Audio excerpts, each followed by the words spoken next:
नमस्कार. आज आपण 14व्या श्लोकाचा अर्थ जाणून घेणार आहोत. ज्ञेय स्वरूपी परमात्म्याला सगळीकडून हातपाय इत्यादी सर्व इंद्रियांची शक्ती असणारा असे सांगितल्यावर आता त्याच्या स्वरूपाच्या अलौकिकतेचे निरूपण भगवंत करीत आहेत. श्लोक 14.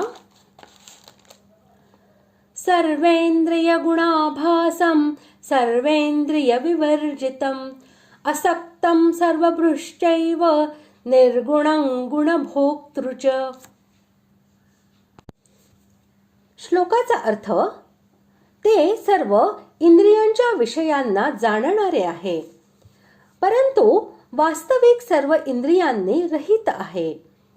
ते आसक्ती रहित असूनही सर्वांचे धारण पोषण करणारे आणि निर्गुण असूनही गुणांचा भोग घेणारे आहे. तो परमात्मा सर्व इंद्रियांचे विषय जाणणारा आहे, परंतु वास्तविक सर्व इंद्रियांनी रहित आहे. या म्हणण्याद्वारे असे दाखविले आहे की त्या ज्ञेय स्वरूपी परमात्म्याचे सगुण रूप सुद्धा फारच अद्भुत आणि अलौकिक असे आहे. याचा अभिप्राय असा की 13व्या श्लोकात त्याला सर्व ठिकाणी हातपाय असलेला आणि इतर सर्व इंद्रिये असलेला असे सांगितले आहे. त्यामुळे असे समजू नये की तो ज्ञेय परमात्मा इतर जीवांच्या प्रमाणे हात पाय इत्यादी इंद्रिये असणारा आहे. तो अशा प्रकारच्या इंद्रियांनी पूर्णपणे रहित असूनही सर्व ठिकाणी त्या इंद्रियांचे विषय ग्रहण करण्यास समर्थ आहे. म्हणून त्याला सर्व ठिकाणी सर्व इंद्रिये असणारा व सर्व इंद्रियांनी रहित असे म्हटले आहे. श्रुतीमध्येही म्हटले आहे, तो परमात्मा पाय हाताशिवायच वेगाने चालतो आणि ग्रहण करतो, तसेच नेत्रांविना पाहतो आणि कानांविना ऐकतो, म्हणून त्याचे स्वरूप अलौकिक आहे. तो आसक्ती रहित असूनही सर्वांचे धारण पोषण करणारा आहे.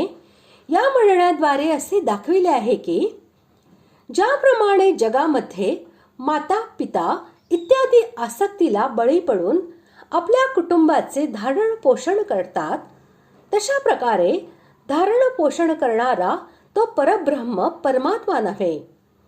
तो आसक्तीविना सर्वांचे धारण पोषण करतो, म्हणून भगवंतांना सर्व प्राण्यांचा सुहृद अर्थात विनाकारण हित करणारा असे म्हटले आहे.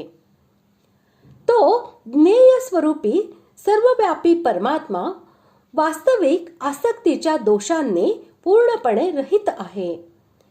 तरीही प्रकृतीच्या संबंधामुळे सर्वांचे धारण पोषण करणारा आहे. हीच त्याची अलौकिकता होय, असे याचे तात्पर्य आहे. तो गुणांच्या पलीकडचा असला तरी गुण भोगणारा आहे.